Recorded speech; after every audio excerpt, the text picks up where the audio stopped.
भविष्य हमारी ऊर्जा को बुरी तरह पी जाता है, एब्जॉर्ब कर लेता है। वर्तमान में ऊर्जा संग्रहित होती है। इसलिए जिस व्यक्ति को अपनी ऊर्जा को, अपनी शक्ति को अकाम तक पहुंचाना हो, ब्रह्मचर्य तक पहुंचाना हो, जिसे अपनी ऊर्जा को सत्य और ब्रह्म तक ले जाना हो, जिसे अपनी ऊर्जा को स्वयं तक पहुंचाना हो, उसे भविष्य की इच्छाएं, भविष्य की कामनाएं, भविष्य को धीरे धीरे छीन कर देना चाहिए। उसे जीना चाहिए अभी और यहीं, हियर एंड नाउ। जब आप खाना खा रहे हैं तो सिर्फ खाना खाएं, दफ्तर में मत प्रवेश कर जाएं खाना खाते वक्त। और जब दफ्तर में बैठे तो दफ्तर में ही बैठे और दफ्तर में बैठ के खाना ना खाएं।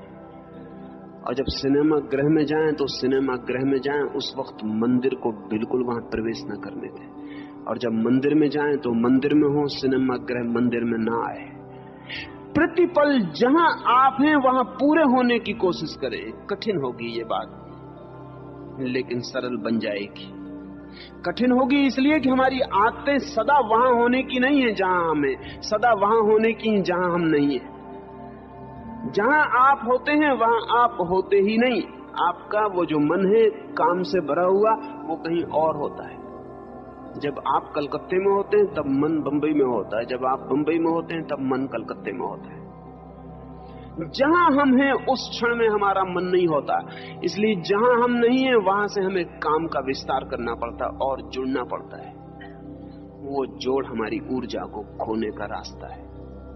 अगर कोई व्यक्ति अभी और यहीं जीने के लिए धीरे धीरे धीरे धीरे धीरे समर्थ हो जाए, और सरल है होना, सरल इसलिए है कि अगर आप प्रयोग करेंगे तो आप बहुत हैरान हो जाएंगे कि खाना इतना आनंदपूर्ण कभी भी ना था जितना आनंदपूर्ण उस क्षण हो जाता है जिस क्षण आप खाना खाते वक्त पूरे मौजूद हैं। जिस वक्त आप खाना ही खा रहे हैं। एक ज़ेन फकीर के पास एक सम्राट मिलने गया था। वो फकीर अपने बगीचे में गड्ढा खोद रहा था। उस सम्राट ने कहा कि मैं आपसे कुछ ज्ञान सीखने आया हूं। तो उस फकीर ने कहा कि बैठो और देखो और सीखो। सम्राट बैठ गया, वो फकीर अपना गड्ढा खोदता रहा। सम्राट ने कहा कुछ कहिएगा भी, आप तो गड्ढे खोदे चले जा रहे हैं। उस फकीर ने कहा गौर से देखो, मैं हूं ही नहीं, बस गड्ढा खोदना ही है, गड्ढा खोदना ही हो रहा है, मैं हूं ही नहीं। मैं इतना पूरा लीन हूं इस गड्ढे खोदने में कि मुझे अलग करने की कोई जरूरत नहीं। मैं गड्ढा खोद रहा हूं ऐसा कहना गलत है, मैं गड्ढा खोदने की क्रिया हो गया हूं ऐसा ही कहना ठीक है। तुम भी देखने की क्रिया हो जाओ। कृपा करके उस बात को मत सोचो कि जब मैं बोलूंगा तो क्या बोलूंगा और जब तुम समझोगे तो क्या समझोगे। तुम कृपा करके यहां सिर्फ देखना हो जाओ। और सम्राट ने कहा ये तो बड़ा मुश्किल है, सिर्फ देखना, मुझे लौटना भी है।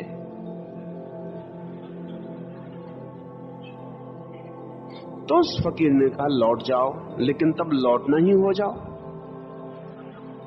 पर उस सम्राट ने कहा मुझे कुछ आपसे पूछना भी है।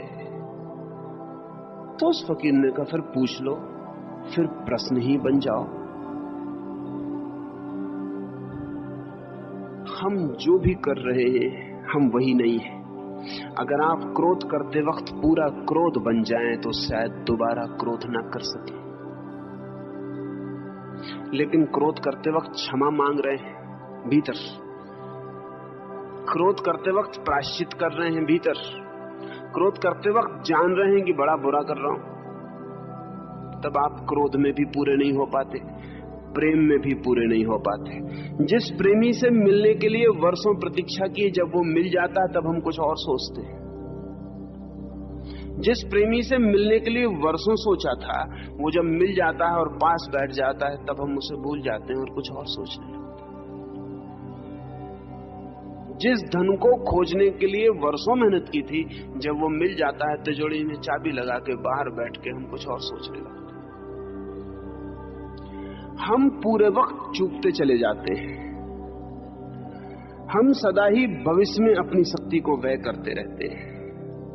अगर शक्ति को संग्रहित करना है, और शक्ति के संग्रहित हुए बिना कोई अंतर यात्रा संभव नहीं है, तो हमें वर्तमान में जीना सीखना होगा।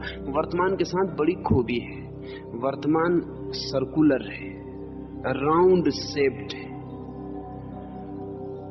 एक नदी है, वो वन डायमेंशनल है, वो भागी जा रही है, वो पूरे वक्त भागी जा रही सागर की तरफ।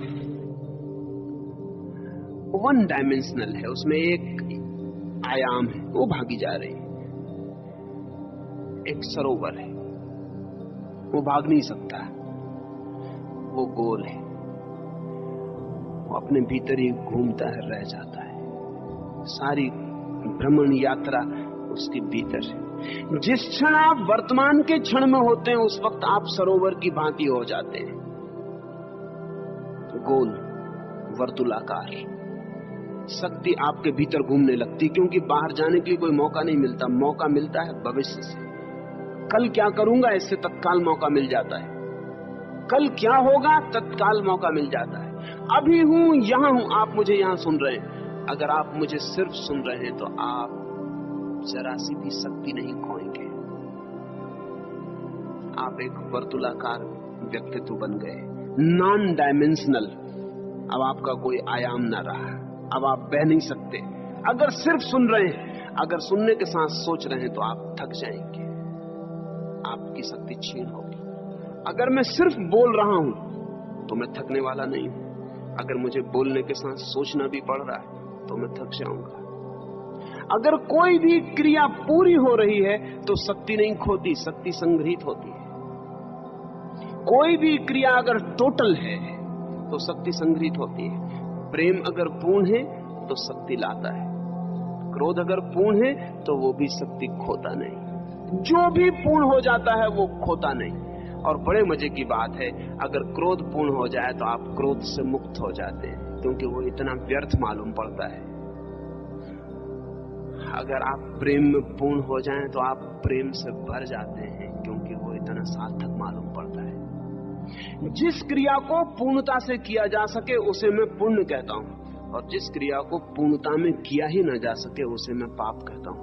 पाप और पुण्य की और कोई कसौटी जगत में नहीं है। अगर आप क्रोध को पूरी तरह कर सकते हैं और फिर दोबारा भी कर सकते हैं, फिर क्रोध पाप नहीं है। लेकिन ऐसा कभी नहीं हुआ। आप क्रोध को अधूरा करते हैं, इसलिए दोबारा फिर कर पाते हैं। अगर आप क्रोध को एक बार पूरा कर लें तो आपके चारों तरफ नरक उपस्थित हो जाएगा। जिस नरक को आपने शास्त्रों में पढ़ा है वो आपके आसपास खड़ा हो जाएगा, और दोबारा आप उस नरक में फिर प्रवेश न चाहेंगे। फिर आप माफी ना मांगेंगे किसी से, बस क्रोध के बाहर हो जाएंगे। आग इतने जोर से लगेगी कि उसके बाहर होने के सिवाय कोई रास्ता नहीं रह जाएगा। लेकिन हम कुनकुनी आग में जीते हैं, ल्यूकवार्म। थोड़ा थोड़ा करते रहते हैं तो जिंदगी भर चलता रहता है, चुकता भी नहीं और चलता भी रहता है। नर्क पूरा बन जाए तो स्वर्ग में जाने में देर नहीं, लेकिन नर्क भी हम इतने धीरे धीरे बनाते हैं कि वो कभी पूरा नहीं बन पाता, उससे छुटकारा नहीं हो पाता। इसलिए पहला सूत्र आपसे कहता हूं अकाम की यात्रा के लिए और काम के ऊर्ध्व गमन के लिए, वो है प्रतिपल जीना। सन्यासी का अर्थ घर छोड़ के भाग जाना नहीं, सन्यासी का अर्थ जो प्रतिपल जी रहा है, जो पल के बाहर नहीं जीता, जो अभी जीता है यहीं जीता है, कहीं और कहीं नहीं जीता। जो भी व्यक्ति ऐसी चित्त दशा में आ जाए वो सन्यासी है। सन्यास का अर्थ है to be in the present, to be in the living moment. वो जो जीवंत क्षण है उसमें अगर हम हैं तो हमारी शक्ति ऊपर उठनी शुरू हो जाएगी। ये बड़े मजे की बात है, अगर ये जीवंत क्षण हमारे चारों ओर से हमें घेर ले, क्रोध में भी हम पूरे हो सके तो क्रोध से मुक्त हो जाएंगे, और अगर सेक्स में यौन में भी पूरे हो सके तो हम यौन से मुक्त हो जाएंगे। क्योंकि जो व्यक्ति सेक्स के क्षण में, यौन के क्षण में, संभोग के क्षण में पूरी तरह मौजूद है, वो दोबारा फिर आकांक्षा नहीं करेगा। बात समाप्त हो गई, बात व्यर्थ हो गई। वो बात इतनी राख हो गई कि अब उस पर दोबारा मुट्ठी बांधने का कोई अर्थ ना रहा। लेकिन हम उस क्षण में भी पूरे वहां नहीं है। आदमी आतुर है संभोग के लिए, 24 घंटे दौड़ रहा है, पूरी जिंदगी दौड़ रहा है, धन कमा रहा है, मकान बना रहा है, बहुत गहरे में सेक्स की तृप्ति की दौड़ चल रही है। सब हो जाए तो वो उसको तृप्त कर सके, और फिर जब सेक्स का क्षण आता है तब वो उसमें पूरा नहीं है। तब वो 1000 दूसरी बातें सोचने लगता है कि ब्रह्मचर्य अच्छा है, वो सोचने लगता है कि ब्रह्मचर्य परम जीवन है। जब सेक्स का क्षण आता है तब वो ये सोचता है, और जब ब्रह्मचर्य की कसम लेता है तब सेक्स के विचार करता रहता है। तो आदमी पागल है, इंसेन है। ये पागलपन हमारी जिंदगी की ऊर्जा को कभी भी ऊपर की तरफ जाने नहीं देता। इसलिए पहला सूत्र आपसे कहता हूं, पल पल जीना, तो आपके भीतर अकाम शुरू हो जाएगा, काम क्षीण होने लगेगा। क्योंकि काम के लिए भविष्य जरूरी है, कामना के लिए कल जरूरी है। सच तो यह है कि कल अस्तित्व में होता ही नहीं, सिर्फ कामना में होता है। It is a by product of desire. कल तो होता ही नहीं, कल कहीं है ही नहीं। कल सिर्फ वासना की उत्पत्ति है, भविष्य कहीं है ही नहीं। जो है वो सदा वर्तमान है, भविष्य सिर्फ कामना की उत्पत्ति है। हम निरंतर कहते हैं कि समय के 3 हिस्से हैं, भविष्य, वर्तमान, अतीत। गलत कहते हैं। समय का तो सिर्फ एक ही रूप है, वर्तमान। समय के 3 रूप नहीं है, समय का एक ही रूप है, वर्तमान। समय तो हमेशा नाव अभी है। ये भविष्य और अतीत कहां से पैदा हुए? अतीत हमारी स्मृतियों से पैदा हुआ है और भविष्य हमारी कामनाओं से पैदा हुआ है। पहला सूत्र काम मुक्ति का वर्तमान के क्षण में होने की कोशिश। जंगल जाने को नहीं कहता, जहां आप हैं वहीं पूरी तरह हो। भोजन करें तो पूरी तरह, और सोएं तो पूरी तरह, स्नान करें तो पूरी तरह, और बहुत छोटी चीजों से शुरू करें। दूसरा सूत्र आपसे कहना चाहता हूं, सृजनात्मक हो, बी क्रिएटिव। क्योंकि जो आदमी सृजनात्मक नहीं है उसकी ऊर्जा निरंतर सेक्स से बहना चाहेगी, क्योंकि वो भारी हो जाएगा। उसके पास शक्ति तो होगी, काम नहीं होगा। और हम बहुत क्रिएटिव बिल्कुल नहीं है। हमारे जीवन में सृजन जैसी कोई चीज नहीं है। हमने कोई चीज ऐसी नहीं बनाई जिसे हम कहें सृजनात्मक है। मतलब क्या? आप कहेंगे नहीं हमने बनाया, हमने कुर्सी बनाई, हम फर्नीचर बनाते हैं, हम मकान बनाते हैं, हम कपड़े बनाते हैं, हम सृजनात्मक है? नहीं, ये सृजन नहीं है। सृजन और निर्माण का फर्क समझ लें। निर्माण का मतलब है कोई उपयोगी चीज बनाना, यूटिलिटेरियन। कुर्सी पर बैठा जा सकता है, उसका कोई उपयोग है, बाजार में उसके कुछ दाम है, इसलिए कुर्सी का बनाना सृजन नहीं है, प्रोडक्शन है, उत्पादन है। लेकिन एक आदमी एक गीत गाता है, कोई मूल्य नहीं है। एक आदमी एक चित्र बनाता है, कोई मूल्य नहीं है। एक आदमी नाचता है, कोई पर्पसिवनेस नहीं है। सृजन वहां से शुरू होता है जहां यूटिलिटी खत्म होती है। जहां तक उपयोगिता है वहां तक सृजन नहीं है। आप कुछ जिंदगी में ऐसा भी करते रहें जिसकी कोई उपयोगिता नहीं, सिवाय इसके कि आपको उसे करने में आनंद आता है। जिंदगी में कुछ ऐसा चलता रहे जिसे करने में आपको आनंद आता है, जिसके अंतिम परिणाम से कोई संबंध नहीं है। वान गाग ने चित्र बनाए, जब उसने बनाए थे तो कोई उनको खरीदने को राजी नहीं था। एक चित्र वान गाग की जिंदगी में बिका नहीं। उसके भाई ने, उसके छोटे भाई ने कभी ये ख्याल किया कि बेचारे का एक चित्र नहीं बिका, कितना दुखी ना होगा ये। तो उसने एक आदमी को कुछ पैसे दिए और कहा कि तू मेरी तरफ से जाके एक चित्र खरीद ले, कम से कम एक तो तृप्ति उसे मिल जाएगी, उसकी कोई चीज बिकी। वो आदमी गया, कोई आदमी चित्र खरीदने आया, वान गाग उसे चित्र बताने लगा, लेकिन वो कोई खरीदार तो नहीं था, वो कोई चित्रों को प्रेम करने वाला आदमी नहीं था, वो तो किसी का सिर्फ एजेंट था, पैसे भी किसी और के थे, कोई भी चित्र खरीद लेना था। उसने कोई भी चित्र उठा के कहा कि ये पैसे लो, और वान गाग की आंख से आंसू बहने लगे। उसने पैसे वापस कर दिए और उसने कहा कि मालूम होता है मेरे भाई ने तुम्हें भेजा है, वापस लौट जाओ। भाई आया माफी मांगने, तो उसके भाई ने उससे पूछा कि तब तुम चित्र बेचना भी नहीं चाहते तो बनाते किस लिए हो? वान गाग ने कहा कि बनाने में ही मिल जाता है वो जो चाहिए, बनाते क्षण में ही मिल जाता है वो जो चाहिए। जब मैं चित्र बनाता हूं तब सब मुझे मिल जाता है, अब और कुछ चाहिए नहीं। जब कोई गीत गाता है तो सब मिल जाता है गाने में, लेकिन हाँ, अगर गायक भी प्रशंसा के लिए आतुर हो तो बाजारू है, सृजनात्मक नहीं है। अगर चित्रकार भी बाजार में बेचने के लिए चित्र बनाता हो तो ये कंस्ट्रक्शन है, प्रोडक्शन है, ये क्रिएशन नहीं है। हम कहते हैं कि परमात्मा ने जगत बनाया, क्रिएट किया, बनाया नहीं बनाया बड़े अर्थ की बात नहीं है, लेकिन परमात्मा को हम कहते हैं उसने सृजन किया, उसका एक ही अर्थ है। हम ये नहीं कहते कि प्रोड्यूस्ड बाय, परमात्मा ने उत्पादन किया, हम कहते हैं सृजन किया, सिर्फ इसलिए कि नॉन पर्पसिव है। परमात्मा को इससे कुछ भी मिलने का नहीं है, परमात्मा को इससे कुछ भी उपलब्ध होने वाला नहीं है। अगर कुछ भी मिला होगा तो इसको बनाने में ही मिला होगा, इसके बनने में ही मिला होगा, अन्यथा इसके बाहर कुछ मिलने को नहीं है। जिस आदमी की जिंदगी में कुछ ऐसे क्षण हैं जब वो आनंद और सृजन में जीता है, वो आदमी धीरे धीरे अकाम को उपलब्ध हो जाएगा, क्योंकि काम की दूसरी शर्त है, काम की दूसरी शर्त है द रिजल्ट। कामना का आखिरी स्रोत, उद्गम का, दौड़ का, शक्ति का एक ही है कि मिलेगा क्या। हम हमेशा पूछ रहे हैं, मेरे पास लोग आते हैं, वे कहते हैं ध्यान हम करें, लेकिन ध्यान में मिलेगा क्या।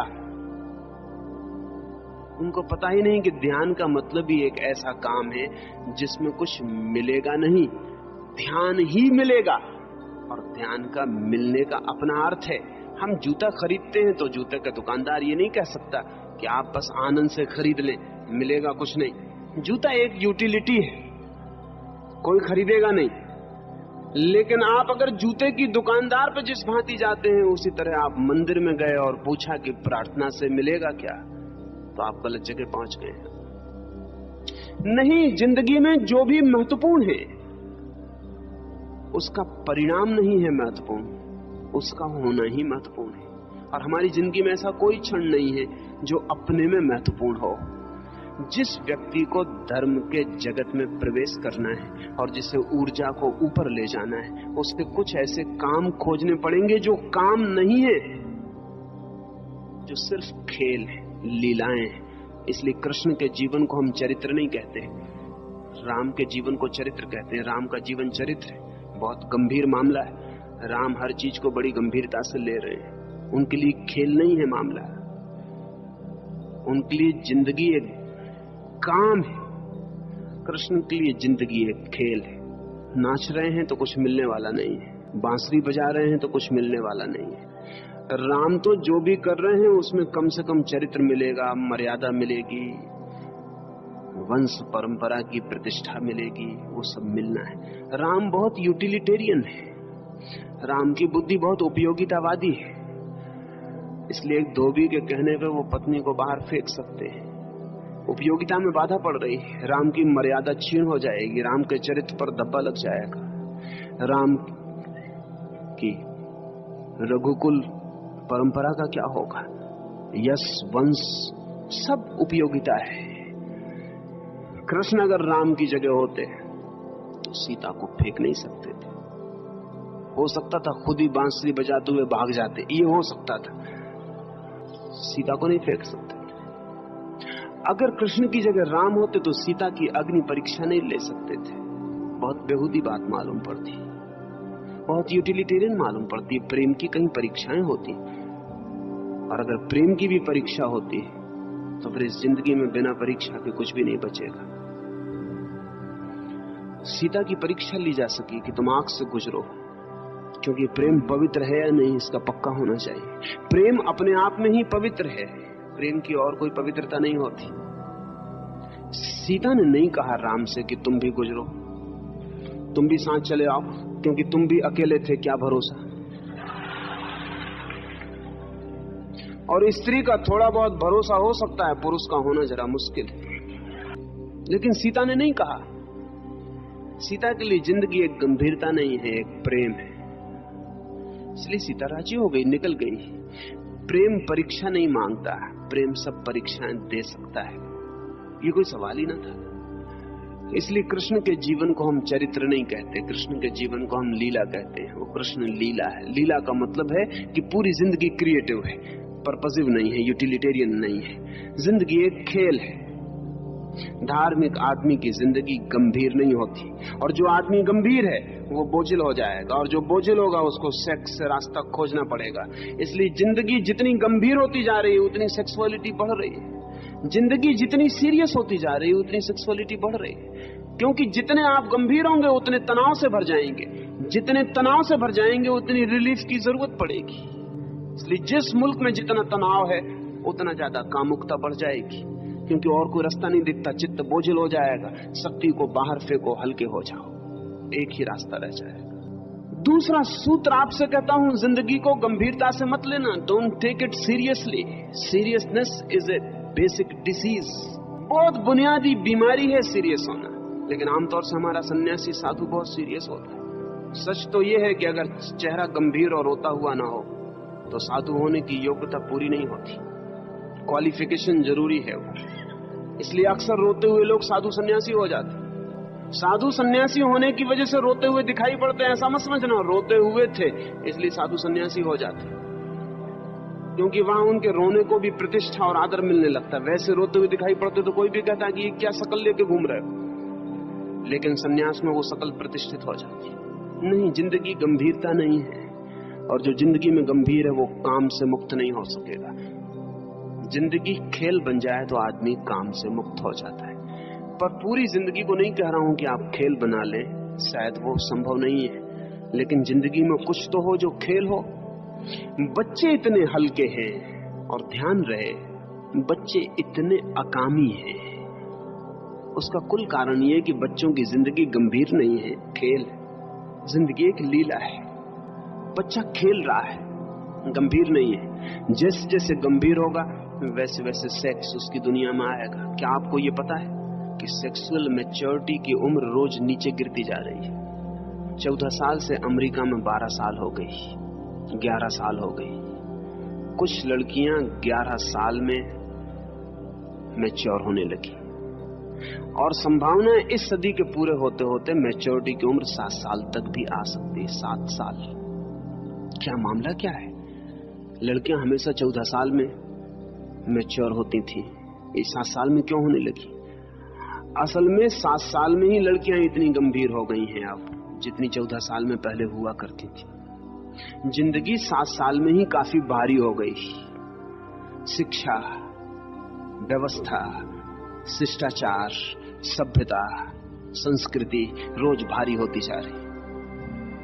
छोटे बच्चे जितने भारी हो जाएंगे उतने जल्दी उनको शक्ति फेंकने के लिए सेक्स का मार्ग खोजना पड़ेगा। इससे उल्टा भी हो सकता है। अगर हम बच्चों को देर तक हल्का रख सकें, बहुत हल्का रख सकें, तो शायद 20 साल 25 साल।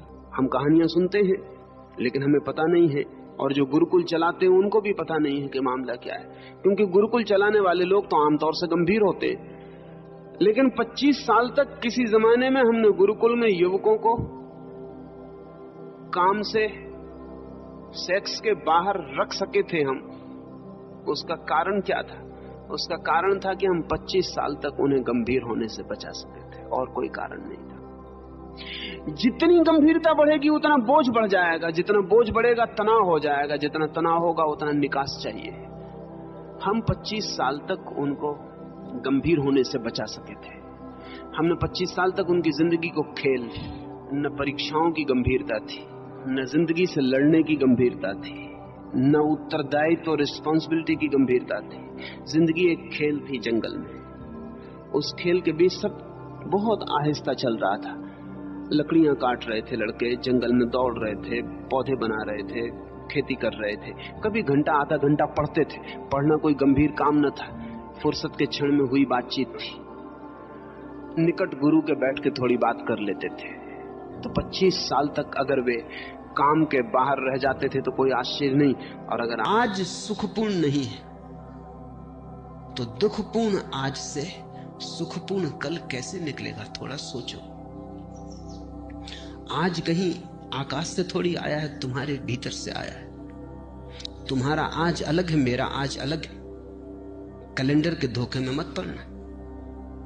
कैलेंडर पर तो तुम्हारा भी आज वही नाम रखता है, मेरा आज भी वही नाम रखता है, लेकिन यहां तुम जितने लोग बैठे हो इतने ही आज है। पूरी पृथ्वी पे जितने लोग हैं इतने आज है। और अगर तुम पशु पक्षियों और पौधों को भी गिनो तो उतनी ही संख्या है। कैलेंडर बिल्कुल झूठ है, उससे ऐसा लगता है एक ही दिन है सबका। रविवार तो सभी का रविवार जरूरी नहीं है। किसी की जिंदगी में सूरज उगा हो तो रविवार, और किसी की जिंदगी में अंधेरा हो तो कैसा रविवार। आज कहीं आकाश से नहीं उतरता है, समय कहीं बाहर से नहीं आता है, समय तुम्हारे भीतर से पैदा होता है। तुम ही आज को जीकर कल को पैदा करोगे। तुम्हारे ही गर्भ में निर्मित होता है कल। कल निर्मित हो रहा है आज, और इसलिए मैं कहता हूं आज और अभी जी लो, और इतने आनंद से जियो, ऐसे भरपूर जियो कि जो तुम्हारे गर्भ में निर्मित हो रहा है वो भी रूपांतरित हो जाए, वो तुम्हारे आनंद को पकड़ ले। अगर आज तुम दुख में जी रहे हो, कल की आशा कर रहे हो सुख की, आशा से पैदा नहीं होगा कल तो तुमसे पैदा होगा। तुम जैसे जी रहे हो उससे पैदा होगा, तुम्हारे अस्तित्व से पैदा होगा, तुम्हारे सपनों से नहीं। समझो, एक माँ बीमार है और उसके गर्भ में एक बेटा है और रुग्ण है और शरीर जराजीर्ण है। बेटा तो इस जराजीर्ण रुग्ण शरीर से पैदा हो। माँ चाहे सपने कितनी देखती हो कि बेटा बड़ा स्वस्थ होगा, महावीर जैसा स्वस्थ होगा, इससे कुछ हल नहीं होने वाला। इस सपने से बेटा पैदा नहीं होने वाला। बेटा तो सच्चाई से पैदा होगा। तुम्हारा कल तुम्हारे सपने से पैदा नहीं होगा, तुम्हारे आज की असलियत से पैदा होगा, हकीकत से पैदा होगा। तुम आज क्या हो? अगर तुम नाच रहे हो तो तुमने आने वाले कल के लिए नाच दे दिया। अगर तुम प्रमुदित हो, प्रफुल्लित हो, तो कल का फूल खिलने ही लगा, क्योंकि जिस फूल को कल खिलना है उसकी कली आज ही तैयार हो रही है। प्रतिपल तुम अगला पल पैदा कर रहे हो। प्रति क्षण अगला क्षण तुम्हारे भीतर निर्मित हो रहा है, तैयार हो रहा है। तुम सृष्टा हो, तुम अपने समय को खुद पैदा करते हो। इसलिए मैं तो कहता हूं आज जियो, लेकिन तुम्हें लगता है वर्तमान जीने जैसा नहीं लगता। अगर वर्तमान जीने जैसा नहीं लगता तो कल भी तो वर्तमान होकर ही आएगा, फिर वो भी जीने जैसा नहीं लगेगा। परसों भी वर्तमान होकर ही आएगा, वो भी जीने जैसा नहीं लगेगा। तो इसी को तो मैं आत्मघात करना कहता हूं। तुम तो आत्महत्या कर रहे हो, जी नहीं रहे हो। जीने का कोई और उपाय नहीं है, आज ही है और आज ही जीना है। जीने जैसा लगे या न लगे इससे कोई फर्क नहीं पड़ता। जीने का और कोई ढंग है ही नहीं। जीना तो यही होगा। कल के भुलावे में मत पड़ो। कल के भुलावों ने बहुतों को डुबाया है। आज जियो। ये क्षण खाली न चला जाए। ये क्षण अवसर है, इसे तुम ऐसा ही मत गंवा देना। कुछ बना लो इसका, कुछ रस ले लो इसमें, कुछ भोग लो इसे, कुछ पहचान लो इसे।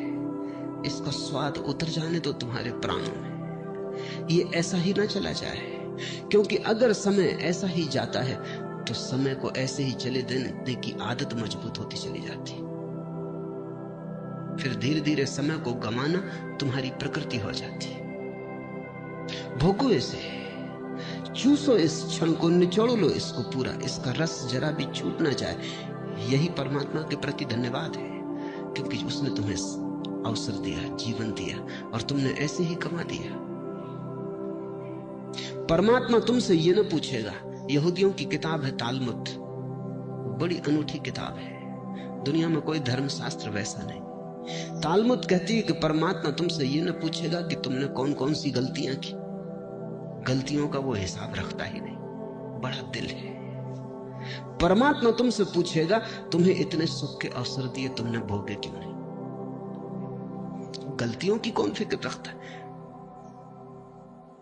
भूल चूक का कौन हिसाब रखता है। वो तुमसे पूछेगा इतने अवसर दिए सुख के, तुमने भोगे क्यों नहीं। तालमुद कहती है एक ही पाप है जीवन में, और वो है जीवन के अवसरों को बिना भोगे गुजर जाने देना।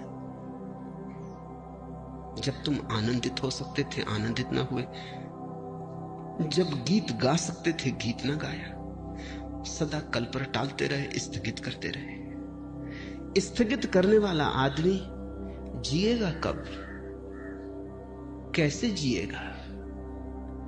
स्थगित करना ही तुम्हारे जीवन की शैली हो जाती।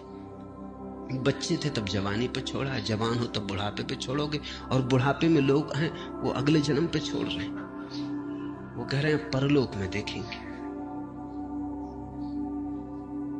यही लोक है एकमात्र, और यही क्षण है सत्य का, यही क्षण है, बाकी सब झूठ है, मन का जाल है। लेकिन अगर तुम्हें अच्छा लगता है, तुम्हारी मर्जी। तुम्हें अच्छा लगता हो तो मैं कौन हूं बाधा देने वाला? तुम सपने देखो, कभी ना कभी तुम जागोगे, तब रोओगे, पछताओगे। तब तुम पछताओगे कि इतना समय यूं ही गंवाया। और ध्यान रखना, जीवन में जितना दुख भर लोगे, जितने आंसू घने कर लोगे, जितना पछतावा हो जाएगा, उतना ही कठिन हो जाता है रोकना फिर दुख को, आंसुओं को। कभी तुमने ख्याल किया, हंसी तो एकदम रुक जाती, रोना एकदम नहीं रुकता। तुम हंस रहे हो एकदम रुक सकते हो, रोना एकदम नहीं रुकता। थमते थमते थमेंगे आंसू। रोना है कुछ, हंसी नहीं है। दुख ऐसा सरोबोर कर लेता है, दुख ऐसी गहराइयों तक प्रविष्ट हो जाता है, तुम्हारी जड़ों तक समाविष्ट हो जाता है कि फिर तुम उसे रोकना भी चाहो तो कैसे रोको। थमते थमते थमेंगे आंसू। रोना है कुछ, हंसी नहीं है। ये कोई मजाक नहीं है कि रो लिए और रोक लिए, ये कोई हंसी नहीं है कि हंस लिए और रोक लिए। हंसी तो तुम्हारी ऊपर ऊपर होती, रुक जाती। रोना बहुत गहरे चला जाता है। रोना तुम्हारे जीवन में सब तरफ भर जाता है। और रोज रोज अगर तुम रोने को इस तरह संभालते गए और जीने को कल पे टालते गए, तुमने कहा हंसेंगे कल, रोएंगे आज, और तुम जो दलील दे रहे हो वो दलील ये है कि अपना वर्तमान तो सुखद मालूम नहीं पड़ता, इसलिए सुखद सपने देखेंगे। सुखद वर्तमान क्यों नहीं है ये पूछो। इसलिए नहीं है कि कल भी तुमने सपने देखे थे आज के, और कल का दिन गंवा दिया जिसमें आज सुखद हो सकता था, जिसमें आज की आधारशिला रखी जा सकती थी। कल तुमने गंवा दिया इसलिए आज दुखद है, और तुम यही दलील दे रहे हो कि हम आज को भी गंवाएंगे क्योंकि कल का सपना अच्छा मालूम पड़ता। तुम्हारी मर्जी, गणित साफ है। फिर मुझसे मत कहना कि हमें किसी ने चेताया नहीं। तुम्हें यह मौका न मिलेगा कहने का, यह ध्यान रखना कि हमें किसी ने चेताया नहीं। दूसरों को तो यह भी सुविधा है कहने की कि उन्हें किसी ने चेताया है, लेकिन मैं तुम्हें रोज चेता रहा हूं। मेरी बातों को इतने प्रेम और शांति से सुना, उसके लिए बहुत बहुत अनुग्रहित हूं। और अंत में सबके भीतर बैठे परमात्मा को प्रणाम करता हूं। मेरे प्रणाम स्वीकार।